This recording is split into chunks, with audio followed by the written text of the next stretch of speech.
परिवहन क्षेत्र में तकनीकी विकास ने सौर ऊर्जा जैसे नवीकरणीय स्रोतों का उपयोग कर पर्यावरण अनुकूल विकल्पों की ओर ध्यान आकर्षित किया है। सौर ऊर्जा से चलने वाले वाहनों का विकास न केवल टिकाऊ परिवहन के लिए बल्कि बढ़ते वाहन प्रदूषण और ईंधन की खपत के विकल्प के रूप में भी महत्वपूर्ण है। सौर ऊर्जा से चलने वाली भारत की पहली इलेक्ट्रिक कार जारी कर दी गई है।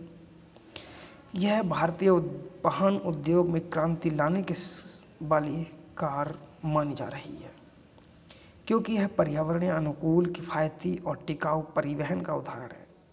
इसके सोलर पैनल इसे अन्य इलेक्ट्रिक वाहनों से अलग बनाते हैं, क्योंकि प्रतिदिन 10 किलोमीटर तक निःशुल्क चलती है।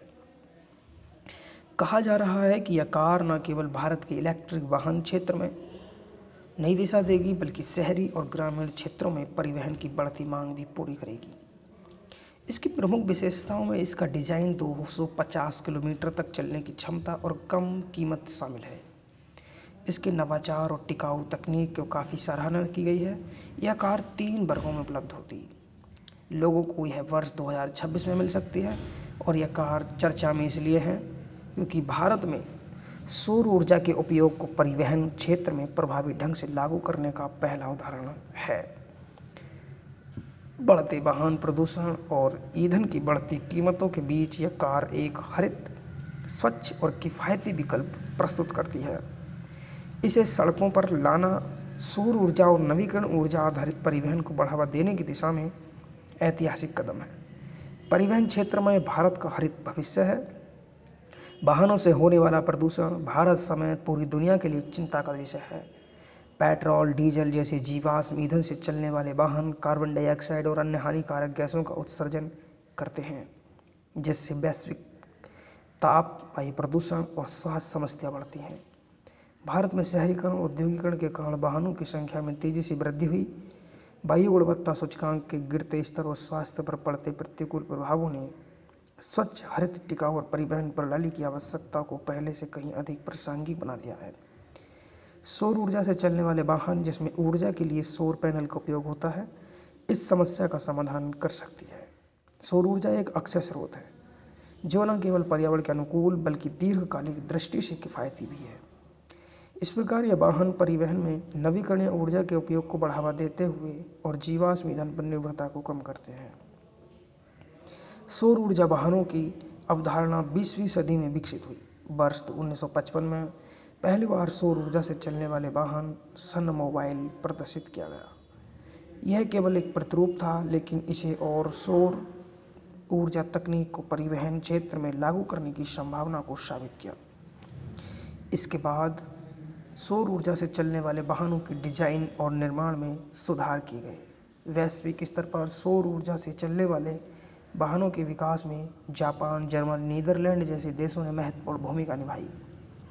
इन देशों ने न केवल सौर ऊर्जा वाहनों के निर्माण पर ध्यान केंद्रित किया, बल्कि सौर ऊर्जा आधारित परिवहन को बढ़ावा देने के लिए नई नीतियों का भी प्रयोग किया और नई नीतियां बनाई।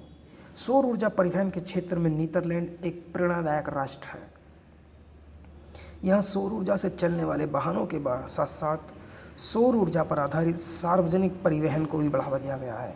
नीदरलैंड में सोलर रोड जैसी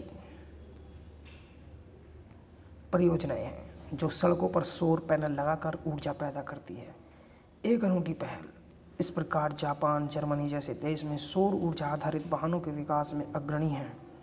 जापान ने सौर ऊर्जा से चलने वाले वाहनों के लिए उन्नत बैटरी तकनीक विकसित की है, जबकि जर्मनी ने सौर ऊर्जा से चलने वाली इलेक्ट्रिक बस और ट्रेनों पर ध्यान केंद्रित किया है।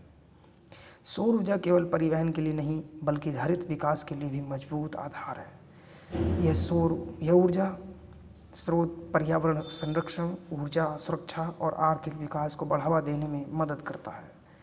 हरित विकास का मुख्य उद्देश्य है पर्यावरण और आर्थिक विकास के बीच संतुलन बनाना है। सौर ऊर्जा इस लक्ष्य को हासिल करने में सहायक है, क्योंकि यह ऊर्जा स्रोत न केवल प्रदूषण मुक्त है, बल्कि ऊर्जा उत्पादन की लागत को भी कम करता है। भारत में वाहन प्रदूषण एक बड़ी समस्या है। केंद्रीय प्रदूषण नियंत्रण बोर्ड के अनुसार वाहनों से निकलने वाला धुआं शहरी इलाकों में वायु प्रदूषण का कारण है। दिल्ली, मुंबई, बंगलोर जैसे महानगरों में बढ़ता वाहन प्रदूषण स्वास्थ्य समस्याओं का कारण बन रहा है। सौर ऊर्जा से चलने वाले वाहन इस समस्या का प्रभावी समाधान प्रस्तुत करते हैं। इन वाहनों की सबसे बड़ी विशेषता यह है कि शून्य उत्सर्जन होते हैं। सौर ऊर्जा के उपयोग से न केवल जीवाश्म ईंधन पर निर्भरता कम होती है, बल्कि वायु प्रदूषण और ग्लोबल वार्मिंग के प्रभावों को भी कम किया जा सकता है।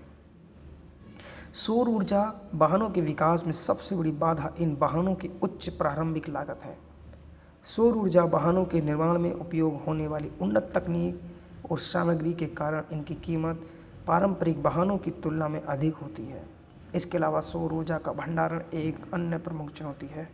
मौजूदा बैटरी तकनीक सीमित ऊर्जा भंडारण को क्षमता प्रदान करती है, जो लंबी दूरी की यात्रा के लिए अनुपयुक्त हो सकती है।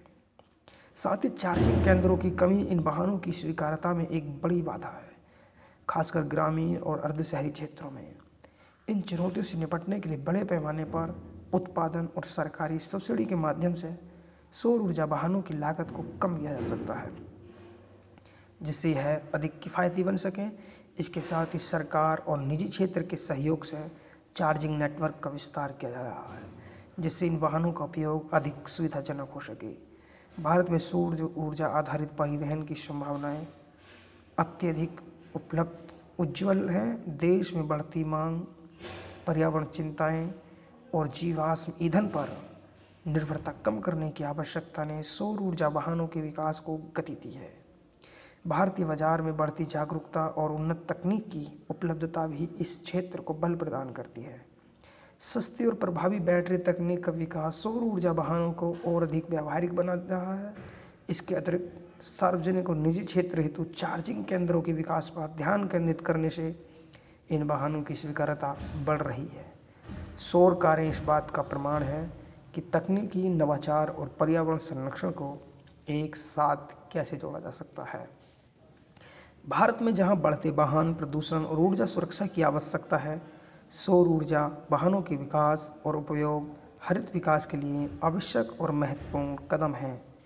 जनसत्ता आज की एडिटोरियल में जो मोटिवेशनल कोटेशन है वो है, लोग स्वतंत्रता को बहुत कम उपयोग कर पाते हैं। उदाहरण के लिए चिंतन की स्वतंत्रता, इसके बजाय वे बोलने की स्वतंत्रता की मांग करते हैं। धन्यवाद।